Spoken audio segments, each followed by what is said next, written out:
بشاير الاستصلاح الزراعي على مدار الفترة الأخيرة بتقود سلسلة من النجاحات المتنوعة على صعيد قطاع الاستثمار الزراعي خلال الفترة الأخيرة.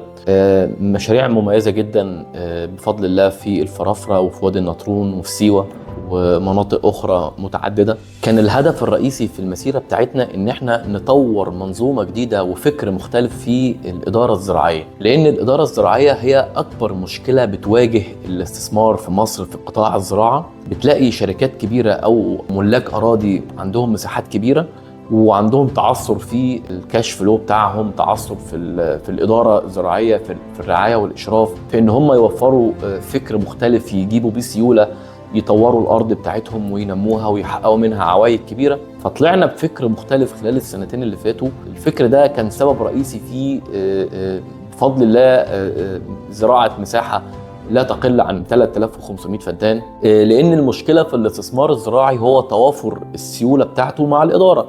وتوافر السيولة يعني مش يكون معايا مثلا تمن شراء الأرض، لا، يكون معايا تمن شراء الأرض باستصلاحها برعايتها لحد الإنتاج، ويكون في إدارة حقيقية.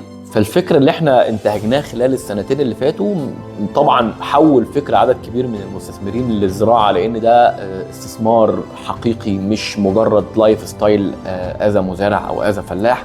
لا، ده فكر اقتصادي، ان الزراعة محتاجة فكر استثماري تشاركي علشان ادخل واحقق من الارض اللي انا عايزه. لان الاستثمار الزراعي النهارده بيكسب بنسبة كبيرة جدا، اكتر من 50 او 60% من الاصول المتنامية اذا نمتها، وبيكسب من ارباح النشاط من 50 ل 200% على حسب لو انت هتزرع زرعة حقلية او زرعة موسمية، او هتزرع شجر مستدام يحقق لك عوائد كبيرة بس ممكن تستحمله سنتين ثلاثة.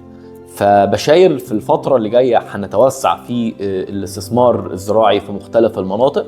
هنضم مساحات كبيرة جدا وجديدة في أماكن كتيرة جدا على مستوى الجمهورية، بحيث إن احنا نساهم في الخطة القومية لزيادة الرقعة الزراعية ودعم صغار المستثمرين المتعثرين من اللي عندهم أراضي ناقصها السيولة والإدارة. هنوفر لهم ده في بشاير خلال الفترة اللي جاية.